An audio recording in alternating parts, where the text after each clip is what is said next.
hacen. Ya está. Vamos a ver generalidades del factor agua. ¿Factor de qué? ¿Qué tipo de factores son? ¿Qué tipo de factor es el agua, jóvenes? Es un factor del Ambiente. ambiente, uno de los tres factores ambientales. ¿Cuáles son los otros dos principales factores ambientales? Aire y suelo. El aire y el suelo, exacto.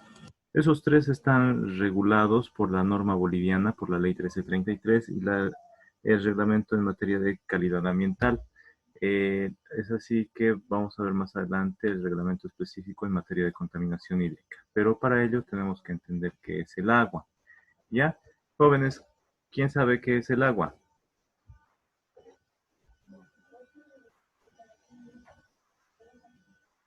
¿Qué es el agua? ¿Qué saben del agua? ¿Alguien me puede decir?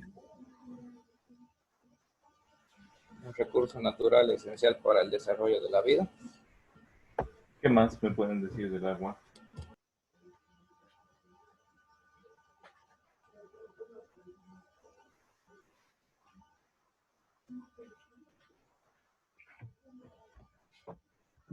¿Nada más? Que es ¿Qué una forma sustancia tiene? líquida ¿Qué es? necesaria para el ser humano.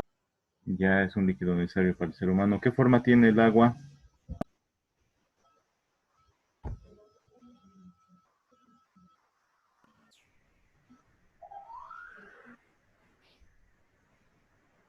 ¿Qué forma tiene el agua? ¿De qué tamaño es el agua?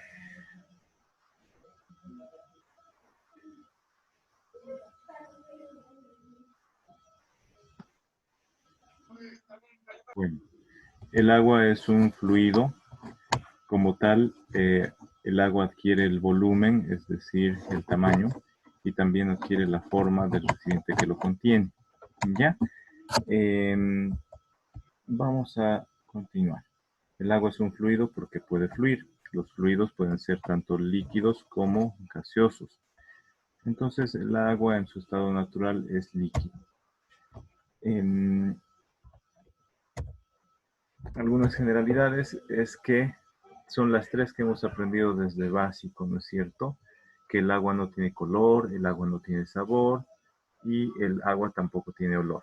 Incoloro significa que no tiene color, el agua es inodora, no tiene olor, e insípida es que no tiene sabor el agua. El agua es una molécula que está compuesta por los elementos de hidrógeno y oxígeno. Dos átomos de hidrógeno y un átomo de oxígeno, combinados en una molécula, la famosa molécula H2O.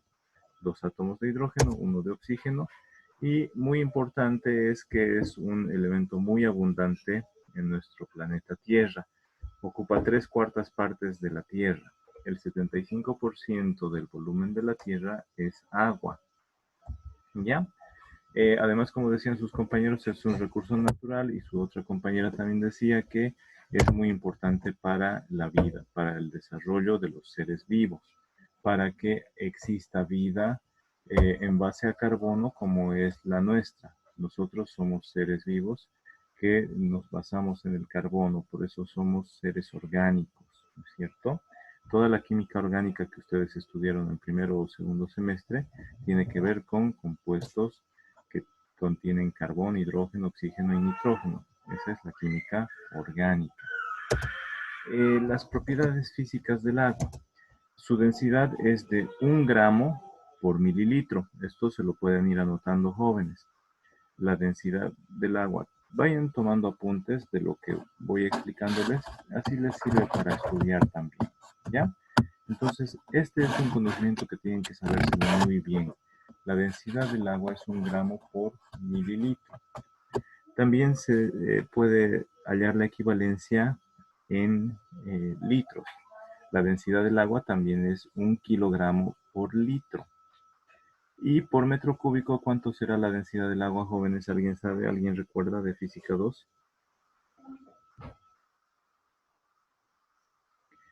Es de 1 tonelada por metro cúbico, es decir, son 1000 kilos de agua por 1000 litros de agua. 1 metro cúbico son 1000 litros de agua. Entonces la densidad del agua es esa, 1 gramo por mililitro, 1 kilogramo por litro o 1 tonelada por metro cúbico. Eso en condiciones normales, que se le toma en cuenta para el estudio de los gases, de los fluidos, que las condiciones normales son a una temperatura de 4 grados centígrados. ¿Ya? Esa es la densidad del agua. Tiene un calor específico de 1 caloría por grado centígrado. Se utilizó al agua como es el elemento más abundante como un patrón para algunas medidas. Es así que la densidad, se basaron en la densidad del agua y dijeron vale 1. El calor específico del agua vale 1 también. ¿Ya? También se observaron las propiedades o la transición de fases. El agua puede estar presente en sus 3 fases, en sus 3 estados. Puede encontrarse el agua en estado sólido, en estado líquido y en estado gaseoso. En condiciones normales a temperatura ambiente y a presión ambiente, el agua se encuentra en estado líquido. ¿Listo? Cuando la temperatura del agua disminuye a 0 grados o menos, entonces pasa a un estado sólido. Es decir, que a 0 grados el agua se congela. Y a 100 grados centígrados el agua comienza a ebullir. Comienza a ebullir y se evapora. Es ahí que el agua pasa de estado líquido a estado gaseoso. También puede observarse que cuando el agua pasa de un estado líquido a sólido, se produce la solidificación del agua. Y el agua ocupa un mayor volumen. Miren acá, el agua llegaba hasta acá, hasta la mitad del vaso. Pero cuando el agua está congelada, ya habíamos visto, el agua se dilata, se expande, su volumen crece. Por eso no es bueno congelar líquidos, porque en el freezer revientan los envases, revientan las botellas, porque el agua aumenta de tamaño. En invierno, cuando las temperaturas bajan a menos de 0 grados, el agua también quiebra las cañerías, las raja y ahí se producen las fugas. ¿Por qué? Porque el agua que está encerrada en la cañería no tiene dónde escapar, así que como crece al convertirse en estado sólido, en hielo, rompe las cañerías. ¿Ya? También cuando el agua pasa del estado gaseoso al estado líquido, se produce la condensación. Cuando vamos al revés, del estado sólido de hielo, cuando se derrite el hielo y se vuelve agua, se vuelve líquido, se tiene la fusión. Se funde el hielo y se convierte en agua en estado líquido. Cuando el agua la hervimos, lo que ocurre es la evaporación. El agua se convierte en vapor de agua, se convierte en un gas. ¿Ya? Entonces se evapora el agua y está en estado gaseoso. También puede ocurrir el paso de algunos elementos, o el agua también, del estado sólido al estado gaseoso, que es la sublimación. No es muy común, por eso no la estamos viendo. ¿Ya? Algunos elementos, algunos materiales que se subliman son, por ejemplo, la naftalina. La naftalina son unas bolitas que sirven para proteger a la ropa en los roperos para que no se las coman las polillas. La naftalina son unas bolitas blancas que pasan de estado sólido directamente a estado gaseoso. Se volatilizan, no pasan a estado líquido y luego se evaporan por ebullición. No, pasan directamente de estado sólido a estado gaseoso. Eso se llama sublimación. ¿Bien, jóvenes? El agua tiene algunas características. Una propiedad física muy importante es que, miren, tiene los 2 átomos de hidrógeno, el átomo de oxígeno. Entre los átomos de hidrógeno hay un ángulo de 104,5 grados y también se tiene cargas eléctricas. Cargas eléctricas que atraen al agua con otras moléculas de agua entre sí. Es decir, se atraen. Está polarizada la molécula de agua. Es decir, atraen a otras moléculas de agua y las mantienen juntas. Por eso no vamos a ver una moleculita de agua que está resentida y se escapa a otro lado. No, el agua siempre está junta. Está unida por enlaces eléctricos muy débiles, pero que para las moléculas de agua se representa que las mantiene unidas entre sí. ¿Ya? Y gracias a esa estructura eléctrica polarizada que tiene el agua, las moléculas, los átomos de hidrógeno, están cargados eléctricamente con carga positiva. El átomo de oxígeno está también con carga pero negativa. Entonces es así que se atraen entre sí las moléculas de agua. Pero también sirve para disolver a muchas sustancias porque las atraen entre sí y quedan pegaditas, es decir, están disueltas en agua. Si lo vemos a un nivel microscópico, como están mezcladas el agua con las sustancias sólidas, líquidas o gases que están en contacto con el agua, las disolvieron. ¿Listo? Esa es una propiedad muy importante. Por eso se dice que el agua es un solvente universal, porque cualquier sólido, cualquier líquido o cualquier gaseoso que pongamos en el agua se lo va a disolver. ¿Qué significa eso? Que se van a mezclar las moléculas o los átomos de esas sustancias, se van a mezclar con los átomos o con las moléculas del agua, perdón. ¿Ya? Además, gracias a esa estructura eléctrica polar, eso de polar significa que tiene polos, polos como un imán que se atraen entre sí, ¿no es cierto? Gracias a esa estructura eléctrica polar del agua, es un compuesto muy estable, ya que generalmente se mantiene unido, cohesionado entre sí, se mantiene en su estado y para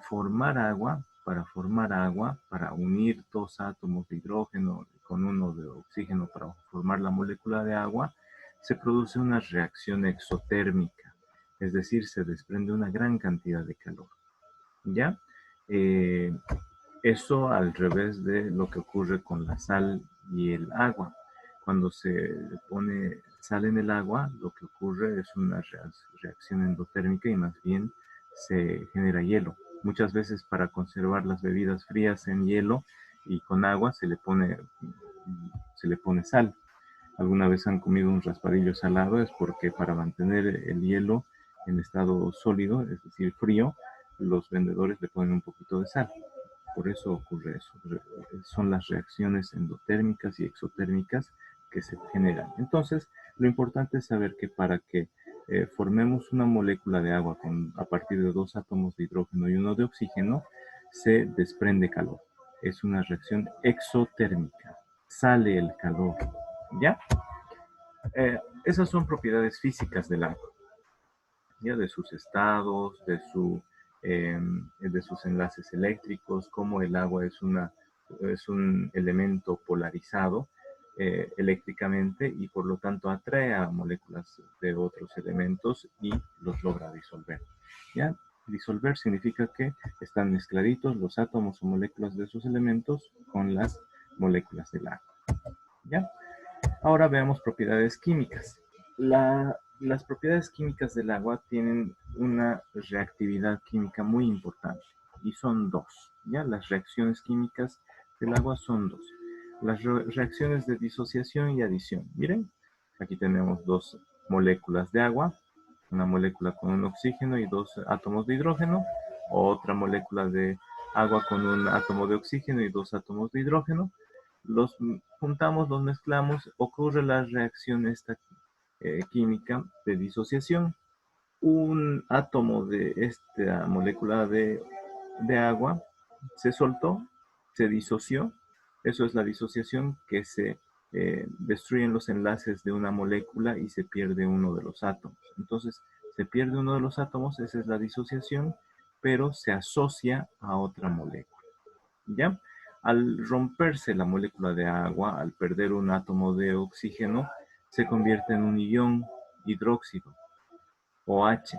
Un átomo de hidrógeno y un átomo de oxígeno juntos forma el ion hidróxido. Luego, como ese átomo de hidrógeno se fue a otra molécula de agua, esa otra molécula de agua lo que tiene ahora son tres átomos de hidrógeno, el H3O. Eso se conoce como el ion hidronio, ¿ya? El ion hidronio. Hay algunas reacciones también de disociación y adición. Por ejemplo, vemos un vaso de agua y ahí adentro está ocurriendo esa disociación. Una molécula de agua pierde su átomo de hidrógeno, ahí está el ion hidroxilo o hidróxido, y ese átomo de hidrógeno que pasó a la otra la convierte en H3O y ese es el ion hidronio, ¿cierto? También puede haber reacciones cuando están presentes halógenos, ahí fijan átomos de hidrógeno y liberan oxígeno. ¿ya? Fijan átomos de hidrógeno y liberan oxígeno. Entonces, se libera oxígeno en el agua. Puede haber reacciones también con el fósforo que se encuentre en el agua, mezclada, diluida, disuelta en el agua. Puede haber reacciones con el fósforo, con el carbono y muchos otros metales, donde lo que ocurre es al revés. Se fija oxígeno en el agua y se liberan átomos de hidrógeno, ¿ya? Pero lo que ocurre es la disociación. La disociación es que el agua pierde átomos de hidrógeno y esos átomos de hidrógeno saltan a otras moléculas de agua generando el ion hidrógeno, H3O. Eso es la disociación y, y la observamos ahí, ¿no es cierto? Pero también está la adición que da lugar a hidratos. Entonces, hidratos con las sustancias que están disueltas en el agua. Hidratos de sodio, hidratos de cloro, hidratos de calcio, hidratos de ácido carbónico, hidratos de sulfatos, hidratos de sodio y así. ¿Ya? Entonces, al mezclarse con los iones que están disueltos en el agua o con las sustancias que están disueltas en el agua, lo que se obtiene son hidratos. Los que trabajen en la industria petrolera van a ver que los hidratos son un tanto perjudiciales para las operaciones de separación de líquidos que se comercializan en la industria hidrocarburífera, donde tienen que eliminar esos hidratos porque son como partículas de hielo que van cortando y van haciendo daño, ¿ya? A los procesos de separación de líquidos en las plantas, como la que se tiene acá en Yacuiba. Otras propiedades químicas del agua es que, como lo mencionaban jóvenes, es el constituyente más importante de los seres vivos, tanto de los humanos y las plantas, en cuanto a masa y volumen. ¿Ustedes saben cuántas partes de agua contenemos nosotros como seres humanos? ¿Alguien sabe?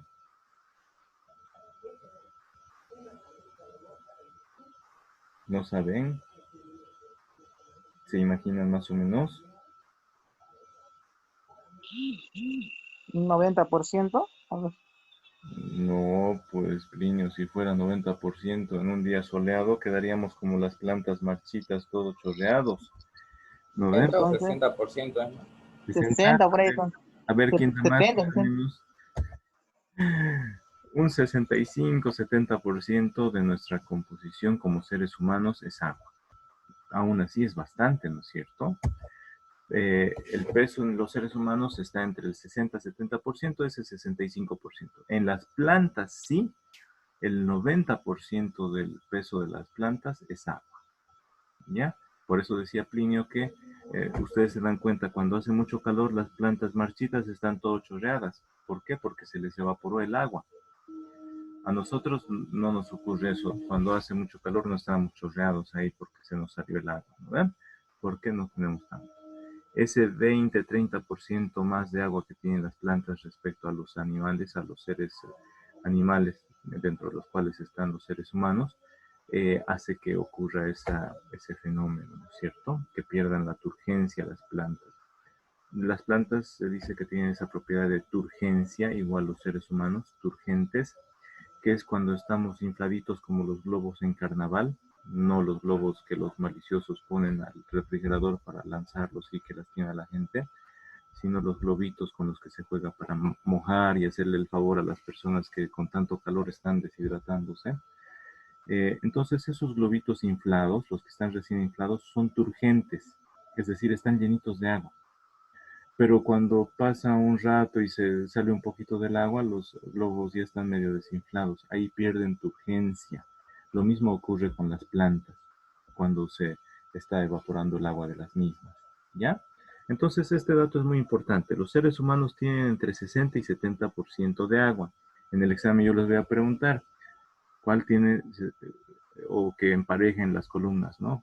Van a emparejar la de los seres humanos, ¿cuál es? 60 o 90%, de las plantas, ¿cuál es? 60 o 90%. Esa pregunta ya les estoy anticipando desde ahorita, ¿ya?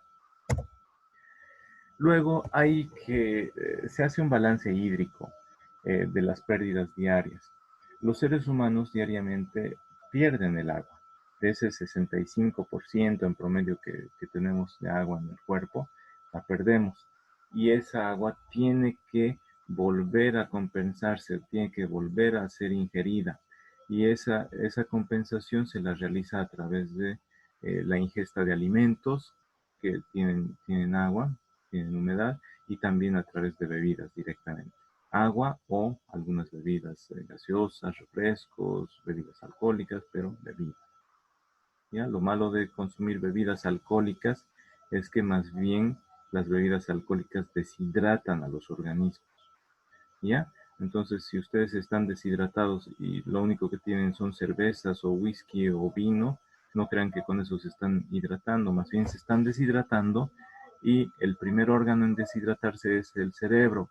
Por eso las personas que farrearon al día siguiente están con el cerebro deshidratado, les duele la cabeza y están con chaki, que chaki en quechua significa secos, están deshidratados, ¿no es cierto? Por eso les duele la cabeza, por eso están como en el desierto, como camellos en el desierto buscando agua para hidratarse, porque su cerebrito está seco, está deshidratado y no está funcionando muy bien, están con mareos y todo lo demás. ¿Ven? Entonces necesitan hidratarse. No se hidraten con bebidas alcohólicas. Pero ¿cómo se pierde el agua? A ver, ¿cómo creen que se pierde el agua de nuestros cuerpos, jóvenes, diariamente? ¿Alguien se anima a decir? Sudando. ¿Cómo? ¿Está bien más fuertecito otra vez? ¿Y más despacio?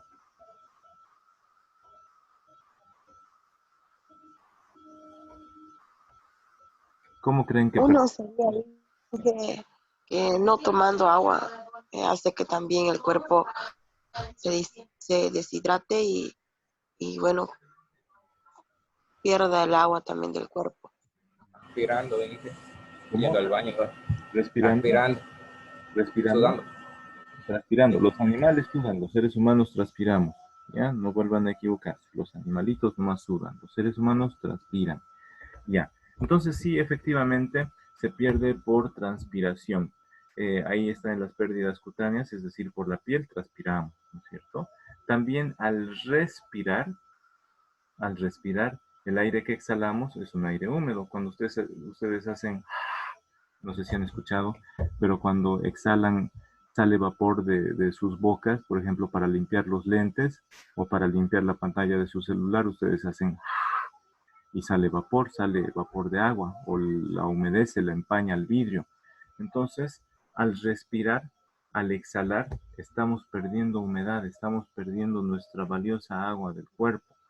Y diariamente, a través de la transpiración mediante la piel o la respiración, perdemos entre 800 mililitros y 1 litro de agua diariamente, solo por respirar y por transpirar. Obviamente, en los días calurosos perdemos más agua por la transpiración.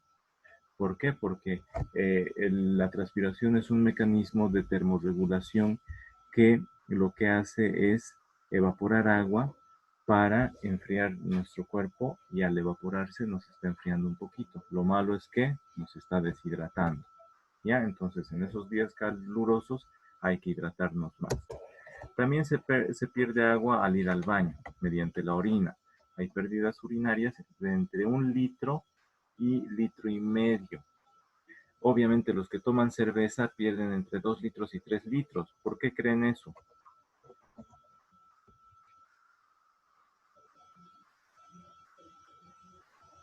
¿Alguien sabe? Porque la cerveza es un diurético. ¿Saben lo que es eso, jóvenes?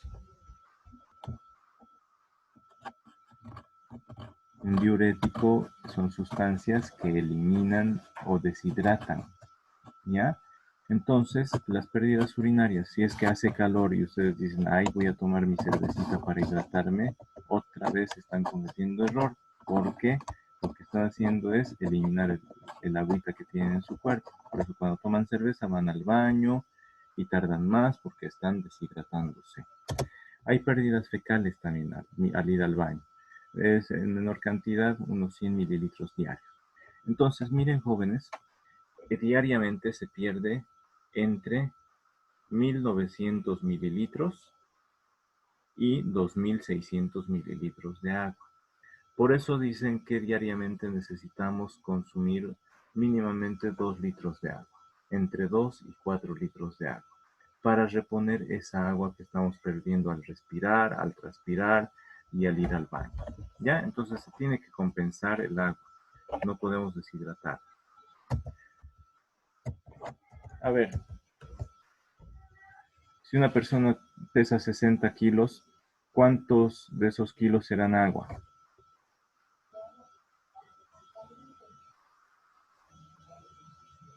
Unos 39 kilos van a ser agua. Entre 39 y 42 kilos van a ser agua. ¿No es cierto? Y si pierde 2 litros de agua, obviamente por la densidad del agua, que 1 kilo de agua está contenido en 1 litro de agua, si pierden 2 litros de agua diarios y pesan 60 kilos, de esos 60 kilos, más o menos 40 kilos son agua, y no toman agua durante 5 días, ya perdieron 10 kilos de agua. ¿Ya? Y eso es más acelerado en días calurosos y en lugares como en el desierto. Ahí se deshidrata más rápido una persona. Por eso en el desierto, en un par de días, ya las personas mueren por deshidratación. ¿No es cierto, jóvenes? Entonces es importante conocer este balance hídrico de las pérdidas diarias de agua en los seres humanos. También es importante conocer de dónde viene el agua y cómo se comporta. El agua en la naturaleza cumple con un ciclo que es conocido como el ciclo hidrológico. Este ciclo, ¿alguien lo entiende? ¿Alguien lo conoce, jóvenes? Al ciclo hidrológico no es un ciclo de brujería con esas estrellas que dibujan en el piso, con esos pentagramas. Esto es el ciclo hidrológico del agua. Este ciclo hidrológico, ¿alguien lo conoce, jóvenes, antes de que les explique? Bueno, no contesten. El ciclo hidrológico nos explica cómo el agua se comporta en la naturaleza y va circulando. Por eso se le dice ciclo. Comienza, miren dónde comienza. Vayan viendo bien la imagen y la explicación que les voy diciendo. Comienza con la precipitación o lluvia, en esa P. El agua que cae de la lluvia luego recorre la superficie de la tierra y a eso se le conoce como escorrentía superficial. El agua de la lluvia también puede ir directamente a las otras etapas del ciclo hidrológico, ¿ya? Pero de la escorrentía del agua que va corriendo por la superficie de la tierra también puede infiltrarse dentro de la tierra y llegar a fuentes subterráneas o acuíferos. ¿Listo? Pero vamos a volver. ¿Por qué digo que se puede infiltrar el agua que está escurriendo, está corriendo, está escurriendo sobre la superficie de la tierra? Se puede infiltrar porque el suelo, esa capa delgadita como la piel del ser humano, pero que es la piel del planeta, el suelo, es una capa porosa, es decir, tiene espacios. Y a través de esos espacios el agua puede infiltrarse y ir a capas subterráneas de la Tierra. ¿Ya? A eso se llama infiltración. El agua que corre sobre la superficie de la Tierra puede infiltrarse. ¿Ya? Puede infiltrarse y llegar a las fuentes subterráneas llamados acuíferos. Y el agua luego puede evaporarse. Miren, puede evaporarse el agua de la lluvia que está escurriendo, una parte se infiltra y otra parte se evapora. El agua de la lluvia, de la precipitación, ni bien está cayendo, o si el aire está muy caliente, la va a evaporar y se va a volver a las nubes. El agua que se infiltra, que está infiltrándose en la tierra, también antes de que llegue a un acuífero se puede evaporar si es que la tierra está muy caliente, ¿ya? Como el agua escurre sobre la superficie del suelo y a medida que el agua se está infiltrando, está entrando dentro de las capas subterráneas y están calientes, la evapora esa agüita y se va nuevamente al cielo. El agua, si es que no se infiltra, pasa a las fuentes subterráneas, a los acuíferos, y ahí también se puede evaporar. Entonces, todo el agua, debido a las temperaturas, puede evaporarse y el agua evaporada luego se condensa, precipita y llueve nuevamente. ¿Ya? Ese es el ciclo hidrológico. Es como el agua puede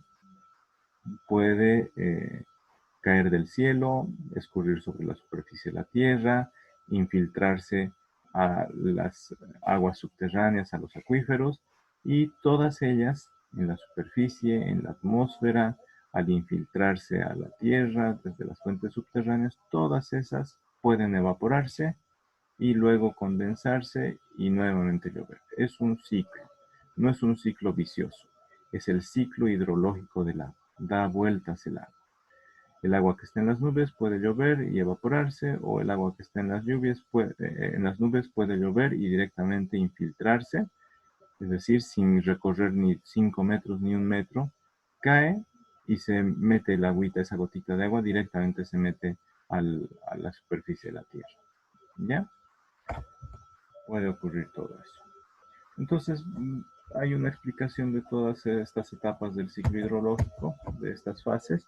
La primera es la precipitación, donde el agua que se evapora tanto de ríos, de mares, de lagos, de pantanos, de las plantas, de los seres animales, por la transpiración de plantas y animales, toda esa agua evaporada sube a las nubes, las forma a las nubes, que son cúmulos de vapor de agua, y cuando se llega a regiones más frías, esas nubes se condensan. Ese agua que está en las nubes se condensa. Es decir, pasa de estado gaseoso, de vapor de agua, se convierte en gotitas de agua. Y cuando se condensa en gotitas de agua, se juntan, se llaman entre sí, se atraen entre sí gracias a que el agua tiene enlaces polares, es decir, son moléculas con polaridad eléctrica, se atraen entre sí y se vuelven más pesadas. A medida que se van juntando más moléculas de agua entre sí, formando gotitas más grandes de agua, estas se vuelven más pesadas y ya no pueden flotar, entonces caen hacia la superficie de la Tierra en forma de lluvia. Esa es la precipitación, una de las primeras fases del ciclo hidrológico.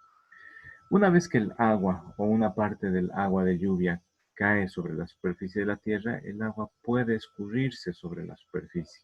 Otra partecita se infiltra directamente, pero una parte del agua de lluvia se va recorriendo la superficie de la Tierra. Eso se llama escurrir. Se escurre sobre la superficie de la Tierra y ya sabemos, el agua se atrae entre sí y forma corrientes de agua que llegan a los ríos y luego llegan a los mares, a lagos, es decir, siempre el agua fluye. ¿Ya? La siguiente fase es la infiltración. También una parte de la lluvia directamente se infiltra en la tierra y forma las napas freáticas, es decir, los acuíferos artesanos. Es decir, forma bolsones de agua debajo de la superficie de la tierra. ¿Ya? Esos acuíferos subterráneos a veces tienen o presentan un flujo subterráneo. Son como ríos, pero debajo de la tierra. El agua puede escurrir en la superficie, por eso se llama escorrentía superficial, pero también puede presentarse un flujo de agua subterráneo, es decir, como ríos subterráneos, donde va el agua llegando a lugares, a vacíos más grandes que son los acuíferos. ¿Ya? Entonces, este flujo subterráneo alimenta los acuíferos y luego estos salen a la superficie a través de manantiales o a través de pozos que se perforan para extraer el agua de esos acuíferos. ¿Ya? Entonces, cuando se contamina la superficie de la tierra y por la lluvia se lava esos contaminantes y son llevados a las capas subterráneas, estamos contaminando a los acuíferos. ¿Ya? A los acuíferos y pozos, que es de donde se saca el agua, por ejemplo, acá en Yacuiba, porque no se extrae de ríos o de lagos o de fuentes superficiales. Se extrae el agua de acuíferos a través de pozos. Entonces, si nosotros contaminamos la superficie de la tierra, tengan en cuenta que estamos, a fin de cuentas, contaminando las aguas subterráneas que nos sirven como fuente de aprovisionamiento de agua para consumo humano. ¿Ya? Y la evaporación. En todas las fases del ciclo hidrológico puede haber evaporación. Mientras está lloviendo, las gotitas de agua que están cayendo, como la atmósfera es caliente, se va evaporando el agua. Cuando están en la superficie de la Tierra, se va evaporando el agua.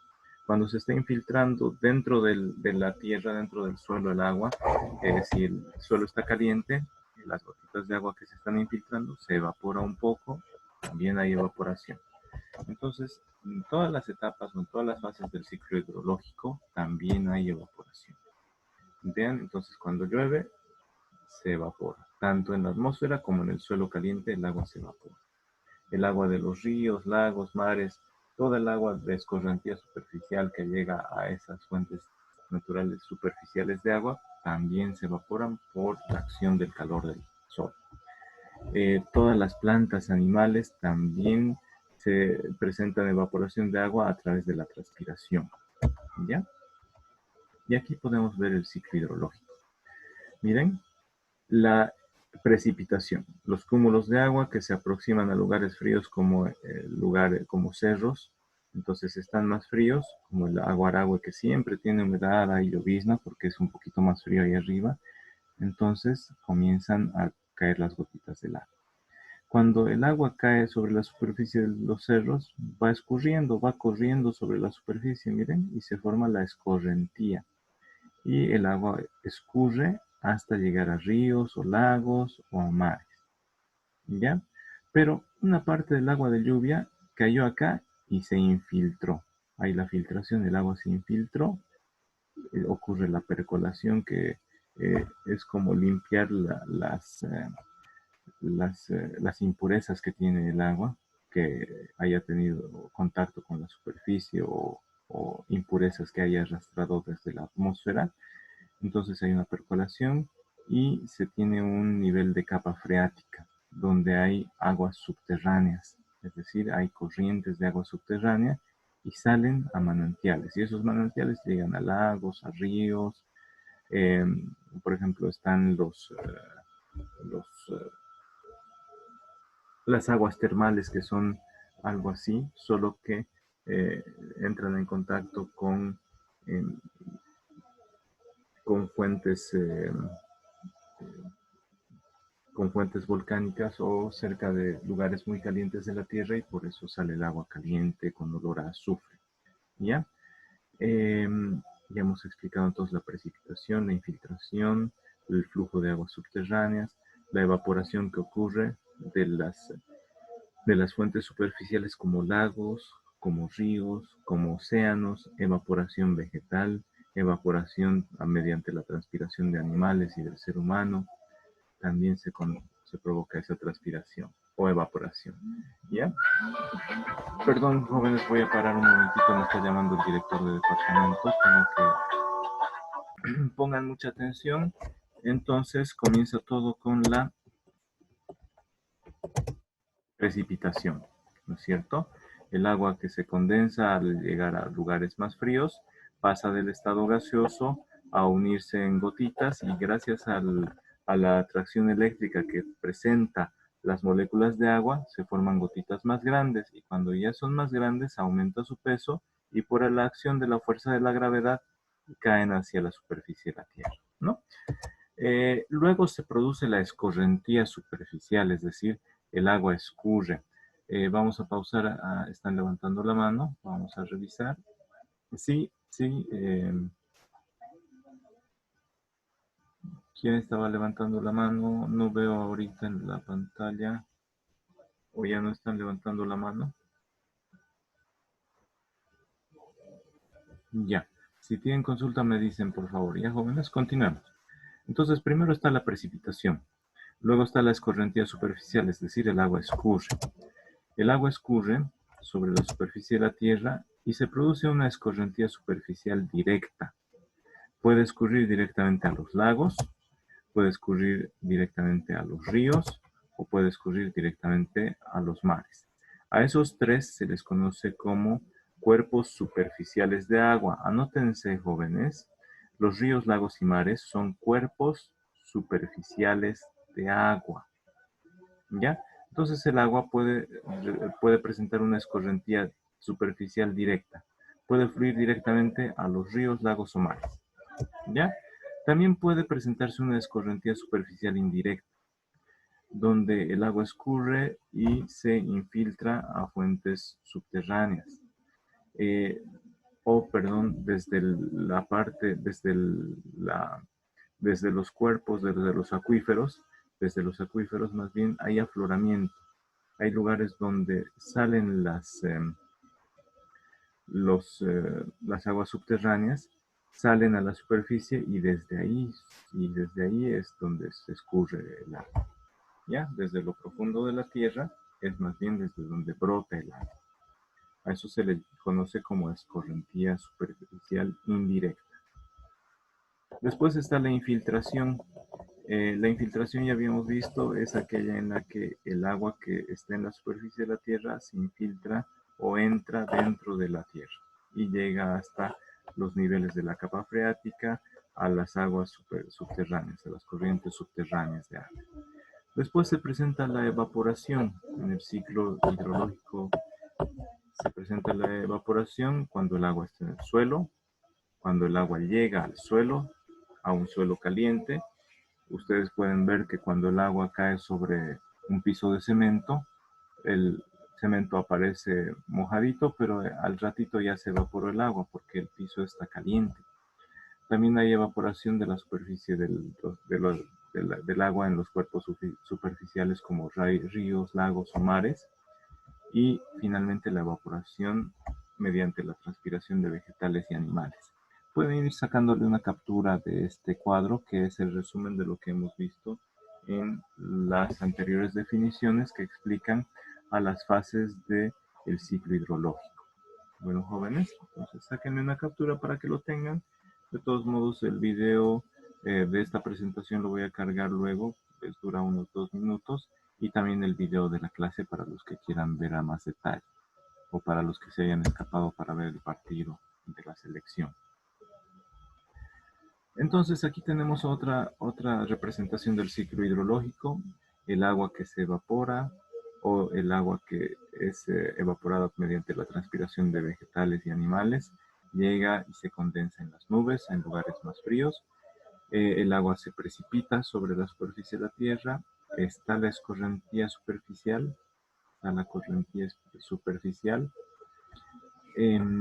también se produce la infiltración.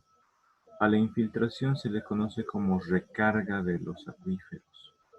Esos bolsones de agua o esas corrientes subterráneas de agua se les conoce como acuíferos. Entonces, el agua que se infiltra en la tierra va a recargar a esos acuíferos, a esas corrientes subterráneas. ¿Ya? En la superficie de presión artesana, la superficie es la presión que se tiene superficialmente de los pozos, ¿ya? Hay pozos artesanos.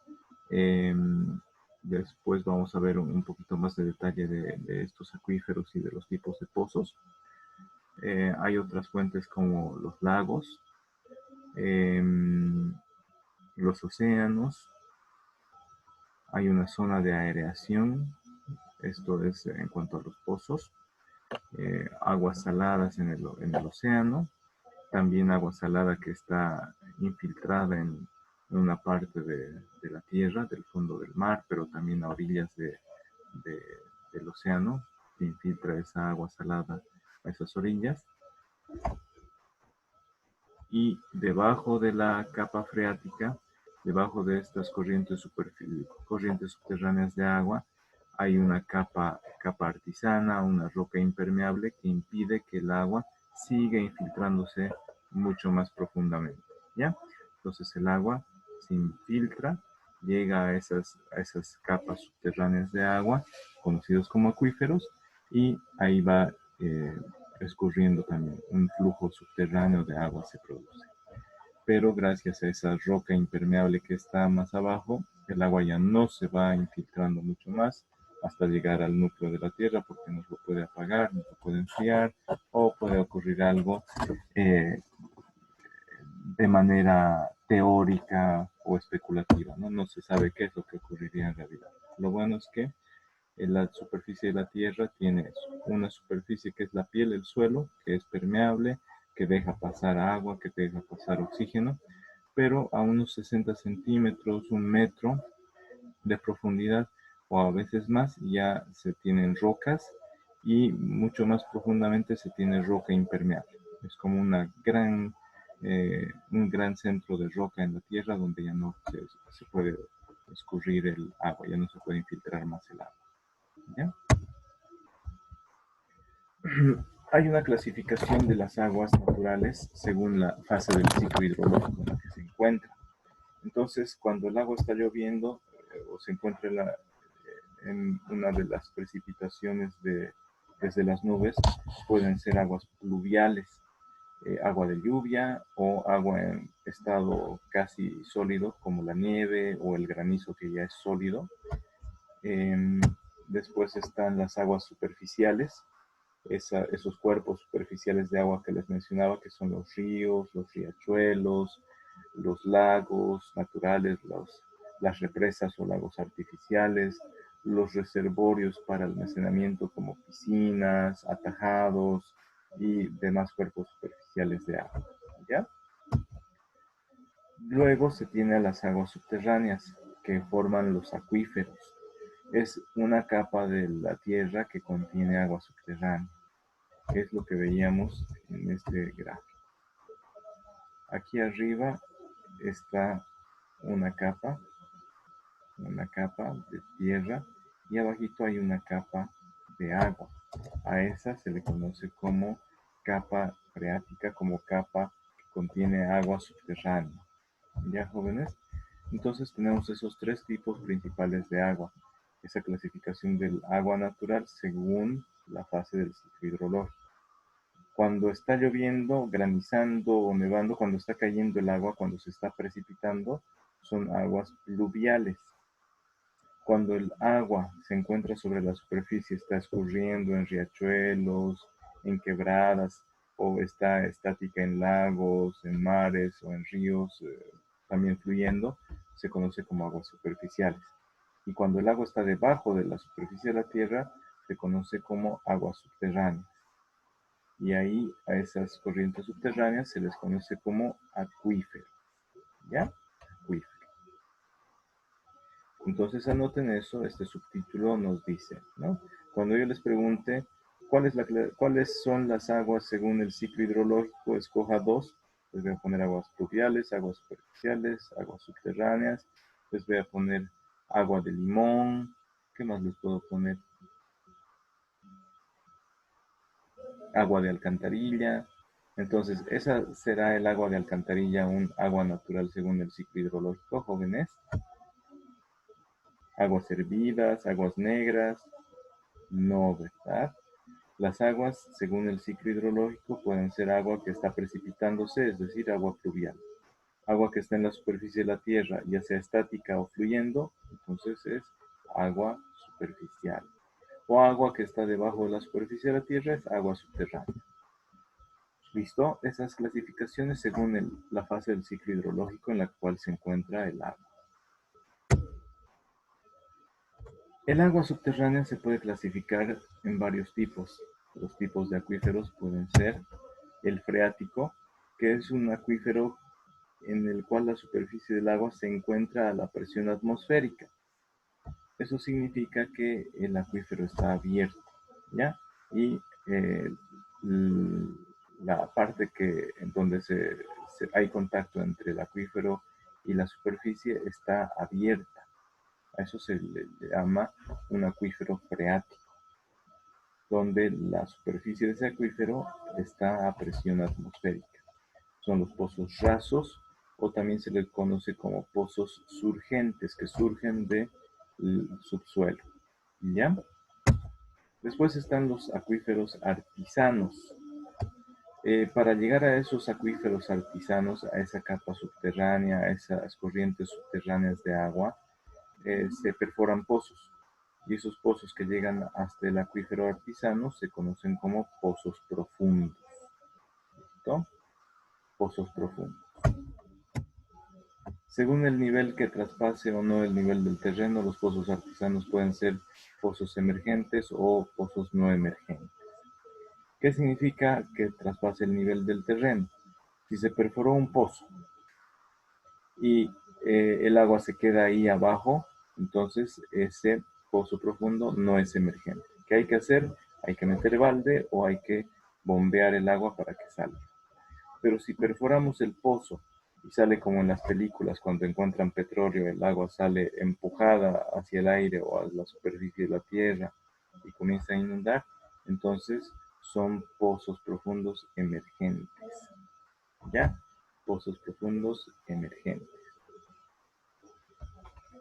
Para llegar a esos artesanos, entonces hay que perforar. Entonces, las aguas subterráneas provienen de la napa freática, de la capa freática, de los acuíferos artesanos y de las fuentes. ¿Ya?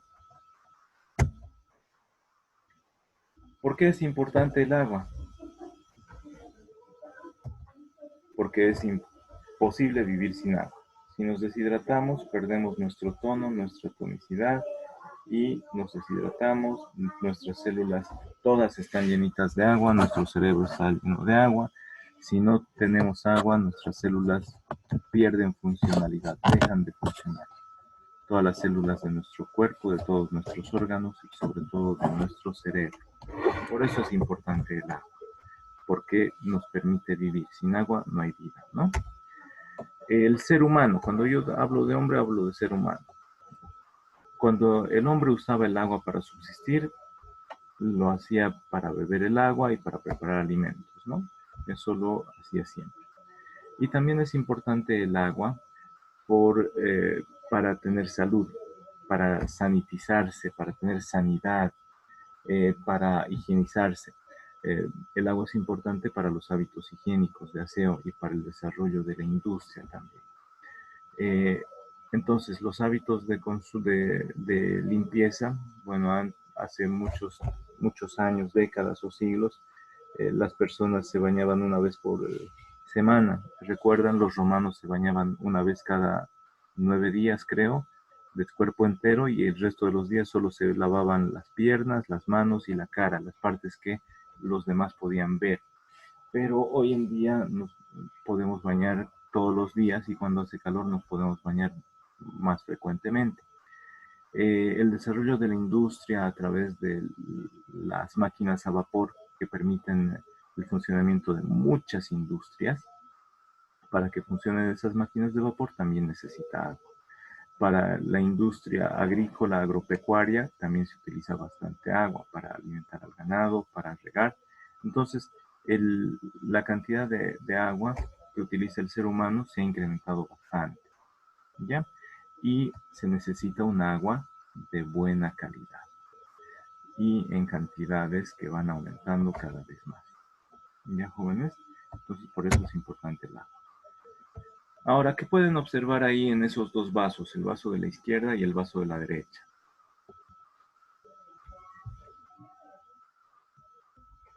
¿Qué pueden observar, jóvenes? Turbiedad. Turbidez, está con color. ¿Y qué decíamos de las propiedades del agua? Las tres. El agua es incolora, es decir, no debería tener color. Es incolor. Y ahí sí tiene color, ¿verdad? Entonces, Sí. el agua que tiene color no es un agua natural.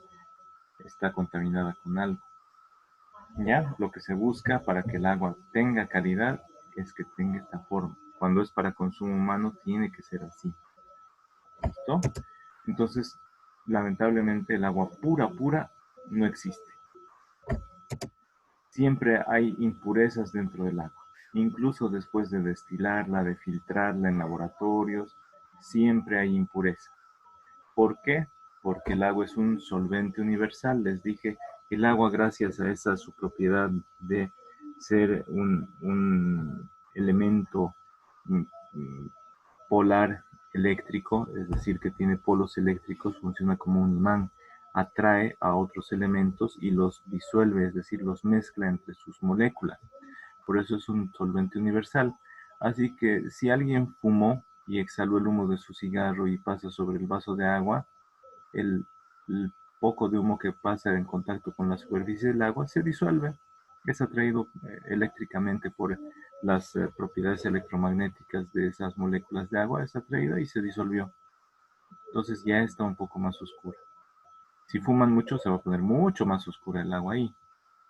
O si pasó un auto y levantó polvo en la calle, entonces un poco de polvo va a ir flotando, lo respiramos, pero otro poco es absorbido o es disuelto en el agua y se vuelve igual más turbio, ¿ya?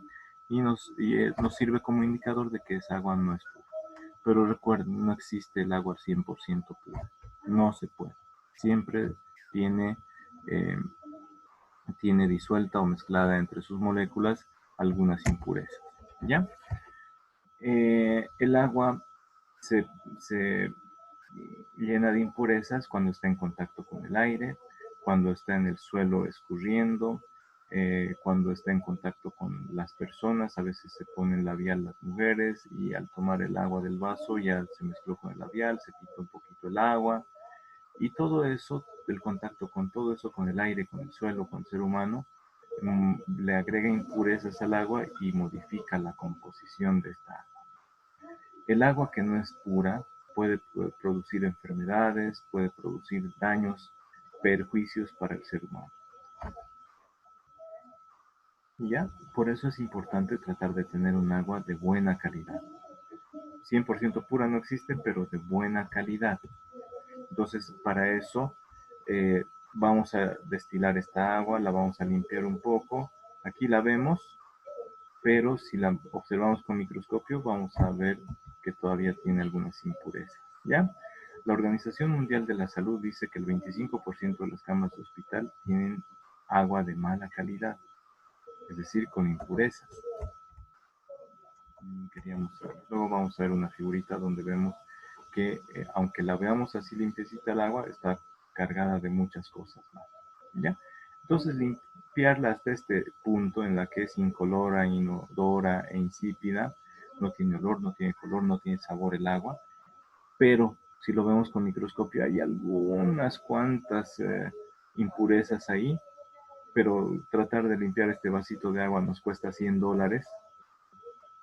Me están escuchando, cuesta $100 limpiarla, más todavía esa agua y ni siquiera va a quedar al 100% pura. En cambio, este vasito tal como está, que tiene sus impurezas, lo bebemos y en nuestro estómago, el jugo gástrico, el ácido clorhídrico de nuestro estómago, la cocina un poquito el agua y cualquier impureza, cualquier microorganismo que haya habido ahí, como son tan poquitos y el jugo gástrico es un ácido, los quema. Entonces no vale la pena gastar $100 cada vez que vamos a tomar un vaso de agua. Es suficiente que no tenga esta cantidad de impurezas.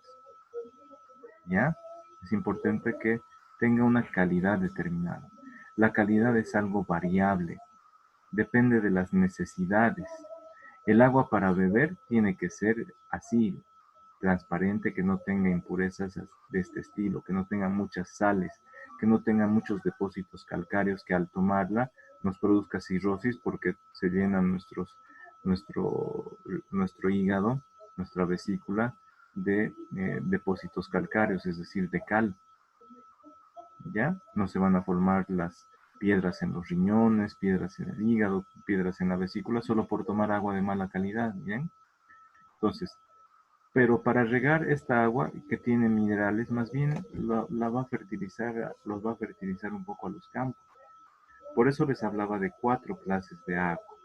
Y esas clases de agua son de buena calidad según lo que necesitemos, según lo que necesitemos. Esta agua es de buena calidad para beber. Esta agua es de buena calidad para regar el campo, para regar nuestros alimentos, pero no para beberla. Porque nosotros no tenemos pues un sistema de filtración que podamos cambiar los filtros a cada rato. Tenemos nuestros riñoncitos, si se llenan de basura, listo, sonamos, nos tienen que cambiar el riñón y cuesta $50,000 y encontrar un donante. Mientras no encontremos, tenemos que atarnos a una máquina que mide 2 metros para que nos filtre toda la sangre. Y eso no es posible, ¿ya?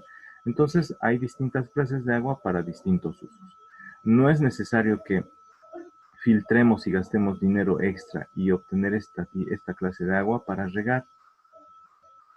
No es necesario. Además va a tener cloro y al regar nuestras plantitas el cloro las va a matar, ¿ya? Entonces, va a haber distintas calidades de agua según lo que necesitemos, según las necesidades. Para lavar los pisos no vamos a usar esta agua, podemos usar esta. Para largar agua en el inodoro, estamos usando esta agua, ¿no? Pero podríamos hacer como los japoneses. Sobre el tanque del inodoro, ahí que esté el lavamanos. Nos lavamos las manos, esa agua lo carga el tanque del inodoro, la mochila del inodoro, se larga el agua y esa agüita enjabonada es la que se lleva los residuos humanos que están en el inodoro, ¿no es cierto? Así no desperdiciamos agua. ¿Qué tanto cuesta limpiarla hasta esa calidad? ¿Ya, jóvenes? Ahora que estamos hablando de calidad de agua, vamos a observar las clases de agua. Está el agua de lluvia, jóvenes. ¿Creen que el agua de lluvia es la más pura? ¿Alguien me puede decir? No, Inge. A ver, ¿por qué no? Porque la contaminación, el ¿Ya? medio ambiente, a veces botamos químicos, todo acá en la tierra, y todo eso sube. ¿Ya? Porque yo una vez dejé la ropa acá, ¿Ya? en la lavandería, y justo llovió. ¿Ya? Y al enjuagar quedó así blanco, como si le hubiera echado lavandina. No, no tan blanco, pero así, despintó un poco. Entonces yo me puse a pensar por qué era y me puse a investigar y da que cuando hay mucha contaminación y sube hacia arriba, Ajá. baja Ajá. algunos químicos. Exacto. No sé si estaré Está en lo bien. correcto. Está en lo correcto. Y muchas personas más bien recogen agua de lluvia para lavar su ropa blanca y que quede más blanquita. ¿Estará bien lo que hacen o están locos? ¿O es una creencia que no vale la pena? Ni están locos, y sí es una creencia, y sí vale la pena, y sí sirve. Como dice nuestra compañera, sí sirve. Y ahorita les voy a explicar por qué. Porque puede tener ácido la lluvia. Y el ácido corroe, quema. Es decir, si lavamos nuestra ropita la va a blanquear. Y ahorita les voy a decir por qué. ¿Ya? Entonces, miren. Las gotas de agua disuelven a los gases que están en la atmósfera. En la atmósfera hay gas carbónico del carbón, ¿ya?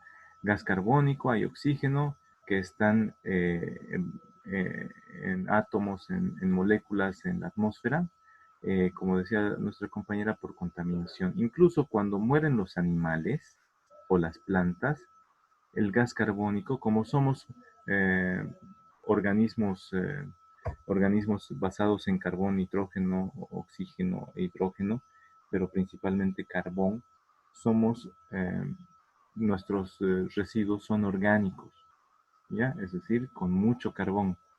Esos residuos orgánicos se evaporan y van como gas carbónico a la atmósfera. ¿Y qué produce gas carbónico más agua? Produce ácido carbónico. Por el simple hecho de tener funciones orgánicas. ¿Ya? Morirse las plantas, morirse los animalitos, sale gas carbónico. Veamos. En la atmósfera cuando está lloviendo, el agua arrastra el gas carbónico. Ya hemos dicho cómo lo arrastra. Las gotitas chocan con el gas carbónico y como tiene su electricidad polar el agua, las moléculas de agua, lo agarraron al gas carbónico, lo tienen ahí, existe la disociación y asociación y se acidifica el agua. ¿Ya? El gas carbónico más el agua, ácido carbónico. Se acidifica el agua, cae lluvia ácida. Y además, lo que hace este gas carbónico mezclado con el agua, que incrementa las propiedades solventes del agua. Es decir, disuelve más, saca las manchas. Por eso, sin haber realizado estudios de las propiedades químicas, físicas, electromagnéticas del agua, la tradición y la experiencia de nuestros antepasados dice, ¿quieres sacar las manchas de tu ropa que quede blanquita? Agarra el agua de lluvia. Y esa es un agua que te la va a dejar la ropa blanquita. ¿Por qué? Porque están incrementadas sus propiedades solventes. ¿Ya, jóvenes? Hay otros lugares donde fábricas, por ejemplo, las de elaboración de yeso, cal, de cemento, lo que echan a la atmósfera es azufre. Imaginen, agua más azufre, ácido sulfúrico, y ese es corrosivo, ese quema. Limpia la ropa porque le quita una capita de ropa, no solo quita la mugre como estas propiedades disolventes. Lo que hace es llevarse una capita de ropa, por eso queda como nueva, pero después de unas cuantas lavadas con esa agua ácida o agua de lluvia ácida, lo que estamos haciendo es quedarnos sin ropa, ¿ya? O con ropa transparente. ¿Listo? Entonces, esta agua de lluvia, si la recolectamos para limpiar alguna ropa que está manchadita y queremos recuperarla, nos sirve. A ver, Marco dice que están locos. Ahí está, pues no habían estado locos, Marco. Es una tradición que muchas veces se considera que el conocimiento ancestral no es que están locos. Incluso, vamos a hacer una pausa, incluso mi papá trabajaba con maíz durante muchos años. Él era un científico que generó muchas variedades e híbridos de maíz para Bolivia y trabajaba seleccionando el maíz, mejorándolo constantemente. Y entraban plagas y entraban los insectos y se los estaban comiendo los ensayos de maíz que costaba pues años de traerlos desde México, Brasil u otros países para mejorar las variedades que se tienen en Bolivia sin necesidad de meterle genes de animales al maíz. Y se lo estaban comiendo. Y le dice el agricultor a uno de los técnicos de mi papá, le dice, tiene que santiguarse. ¿Qué significa santiguar? Corra pelado dentro de la charca. Entonces el técnico, bueno, pues ya se estaba comiendo el trabajo de un año de investigación que estaba haciendo, se peló la ropa, le tiró la corrida en medio de la ropa, no sé cómo espantaría a los gusanos que estaban comiéndose el maíz, que desaparecieron. Eso todavía no puedo explicarles yo científicamente qué relación o qué correlación tiene, pero resultó. Al igual que esto de lavar la ropa con agua de lluvia que la deja blanquita, debe tener sus explicaciones, su correlación, pero es resultado de observación empírica. No es resultado de demostración científica como nosotros hemos estado haciendo para esta partecita del agua de lluvia, que es lluvia ácida. ¿Ya, jóvenes? Entonces, una recomendación, no nos riamos de los conocimientos ancestrales que tienen nuestros antepasados o nuestros parientes, nuestros abuelitos, nuestros papás. Ellos tienen conocimiento, tal vez no nos sepan explicar por qué, pero sí nos pueden decir, cuando ustedes hacen esto, va a ocurrir esto, mejor no lo hagan. ¿Por qué? No deben tener la respuesta por qué, pero sí saben qué ocurre. ¿Ya?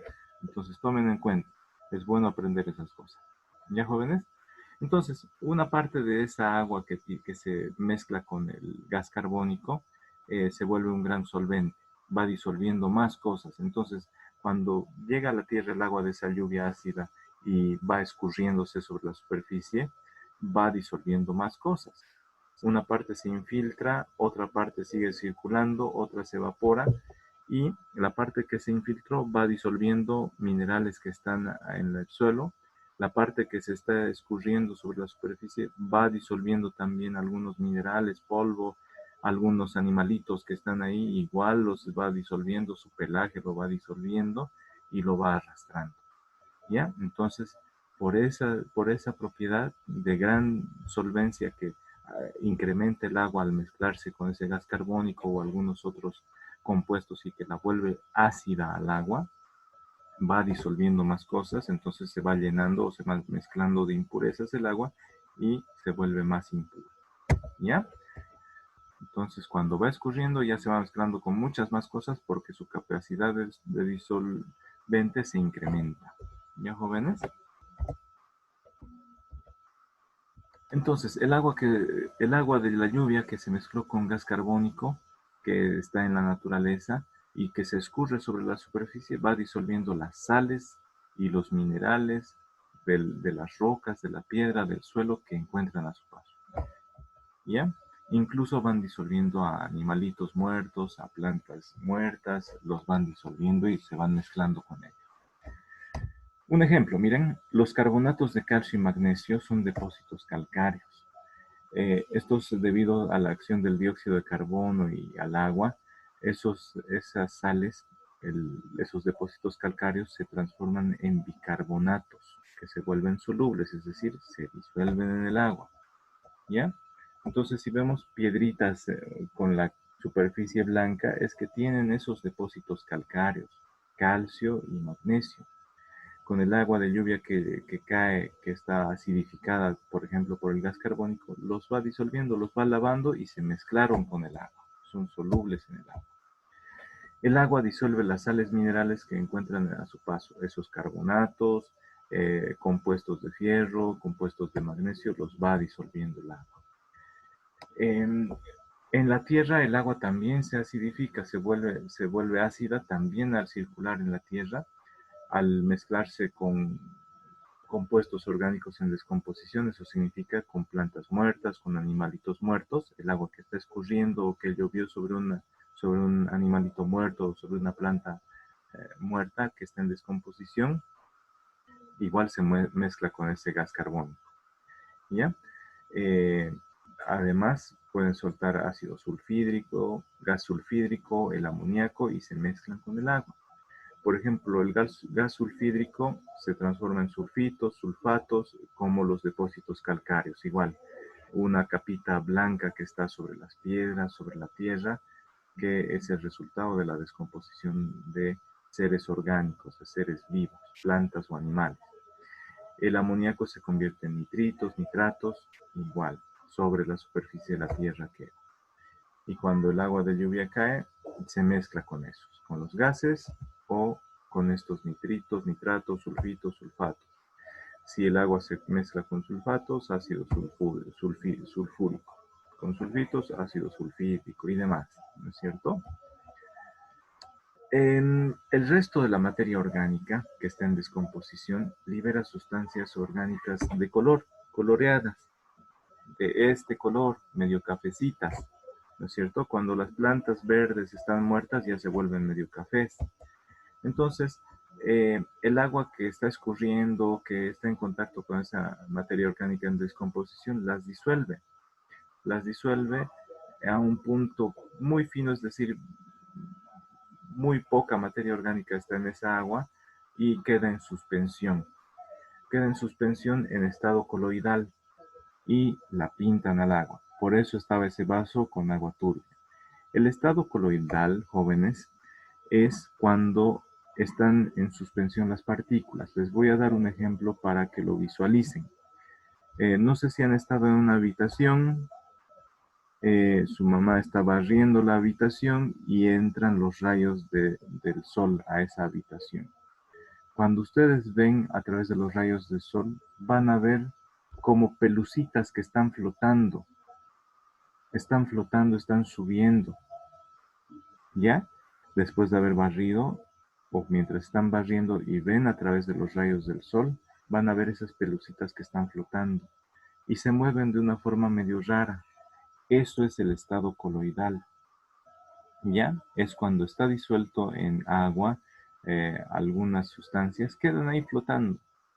Y como tienen su colorcito café, la vuelven turbia al agua. Entonces, cuando está turbia el agua, sabemos que tiene materia orgánica o puede tener algunos otros compuestos que alteran la composición natural del agua. ¿Listo?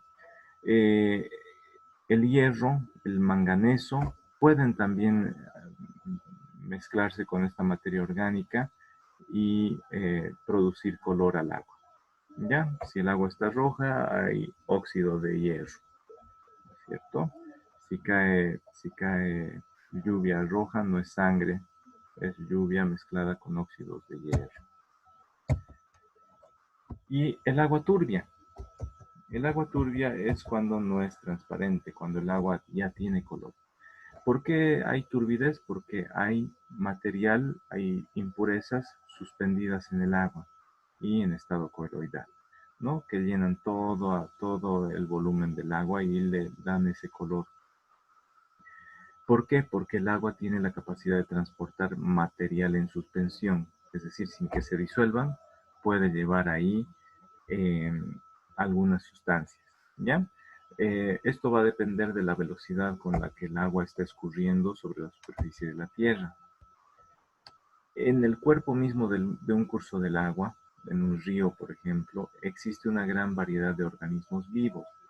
Pueden haber peces, pueden haber plantas acuáticas como las algas, pueden haber microorganismos como los protozoarios, que son animalitos minúsculos o seres vivos minúsculos, insectos minúsculos.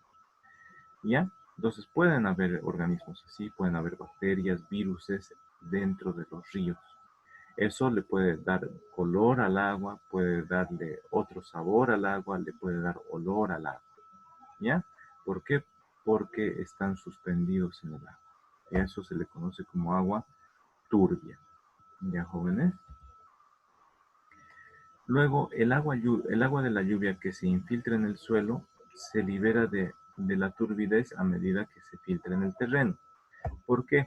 Porque cuando el agua de lluvia o el agua que escurre sobre la superficie de la tierra se infiltran hacia las capas subterráneas de agua, hacia las corrientes subterráneas de agua, hacia los acuíferos, va en contacto con tierra, va en contacto con piedras porosas y esos funcionan como filtros.